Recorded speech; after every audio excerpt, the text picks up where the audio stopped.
What's up, my reseller friends? My name is Sabrina. I thrift to resell on eBay, Mercari, and Poshmark. And in this video, I wanted to talk to you about 2 mistakes that I make as a full-time reseller that I just cannot get my crap together. I keep making this mistake over and over again. Something I do try to remind myself about though is that I am doing this full-time. I do ship out anywhere between 8 to 15 packages a day. When you're processing that many orders by yourself, you're gonna make mistakes, right? And the purpose of this video is for me just to show you that, we're all human, we all make mistakes. And sometimes I like to hear about mistakes that other resellers make because it just makes me feel better to know that I'm not the only one that makes mistakes. So I'm going to talk to you about what those 2 things are. And I would love to hear in the comments if you also make these mistakes, and also what are the mistakes that you make? You make these mistakes, but yet you still do them. So I thought this would just be a fun topic. So the first mistake is that I tend to put the wrong label on the wrong package. So I would get 2 packages mixed up. And this actually just happened to me yesterday. I was a little disappointed because I did switch labels on these 2 shirts, and both of these shirts really weren't worth that much. I think that they each valued somewhere between $10 to $15 a piece. It sucks because I lost money, but it is what it is. It's a mistake I made. I do feel like I have a really good process when it comes to putting my labels on the packages that typically shouldn't cause me to make this mistake, but I know what the problem is. It's up here. It's not my process, because I just have this problem of sometimes when I'm doing things, especially if it's something that's a repetitive thing that I do all the time, I start to wander. My mind starts to wander. And I really think that's really where the mistakes come in. So basically what I do when I process all my shipping is right after I weigh the package and I put the information in eBay to make the label, I will write that customer's name on the package. And then once I print out the labels in bulk, I just go through, and I try to keep them in order too, so that way when the labels print out, all the packages will be in the same order that the labels are in. So that helps a lot. And then I will just take the label and put it on, I'll just match the name on the label with the name on the package. But I think where my mistake comes in is it's possible when I write the name. So I'm looking at my screen, right? It's possible that when I write the name, maybe I'm accidentally looking at the order that's right underneath it or right above it, and then I accidentally put the wrong name.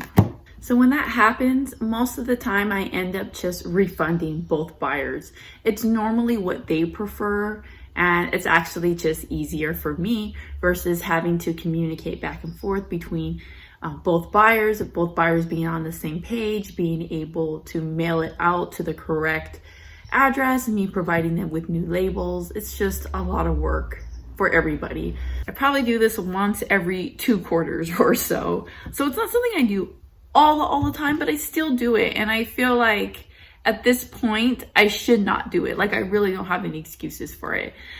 So if you have a process that works good for you, that kind of prevents you from doing this, let me know in the comments. I'm always looking for new techniques that could make my eBay business better and more efficient. So I would love to hear what you do to prevent this error. So the second mistake that I make often, and I make this one more than the first that I mentioned, is selling something that I do not have in stock. Now, of course, the main reason for this is cross-posting. I don't know what it is. I feel like I always go through and delete them, but there's always ones that just slip through the cracks, and it's very, very frustrating. It happens more on Mercari than it does on eBay or Poshmark. And I think it's just because when something sells on Mercari, I'm way more scared of it accidentally selling on eBay. So I'm really better at going through and right away deleting it from eBay. But if something sells on eBay, I'm a little bit more I don't have to do it right away type of thing. And the way that I try to avoid this is if I'm able to, at that moment when something sells, I will just go on to the other platforms and just immediately end those listings. And then also every day I go through my Vendoo because I cross post using Vendoo, and I do pay the extra for the relisting and delisting function. And I'll look through all my orders that I ship that day, and I'll just make sure to mark them sold on Vendoo, because when you mark them sold on Vendoo, it also deletes it automatically for you on the platforms that it doesn't sell on. And so that's how I try to avoid that. But somehow there's always things that slip through the cracks. Actually today, this is the first time this has happened though. I sold a Barbie. She sold for $10. I accepted an offer on her, not realizing that I actually sold that Barbie already on eBay. So I don't know how that happened. Somehow there was like a double listing in my store. I have heard from other people that sometimes eBay glitches out and will like make double versions of your listings.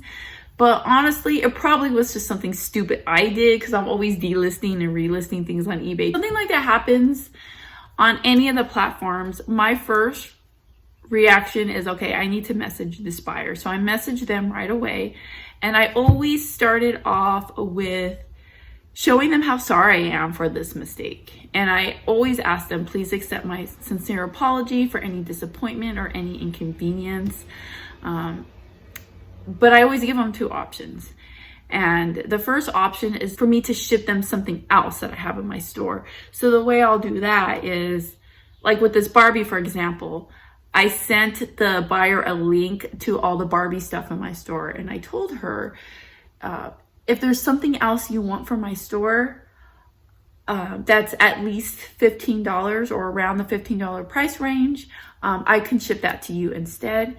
Or if you prefer to cancel and be refunded, I can do that. Please just let me know what you prefer. So I'm giving them an option for me to ship them something else that has a higher value than what they had originally bought.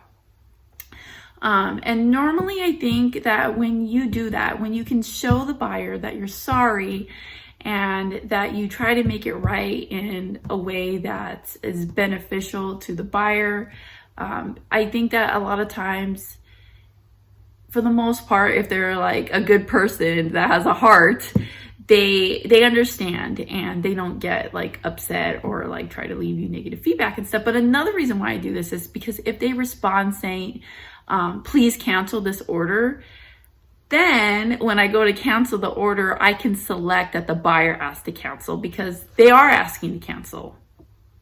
So, I mean, I don't know, if this is still wrong through eBay's eyes, but that is just what I feel like it's okay. So I'll never just cancel something and say item not available, because that really, really hurts your account.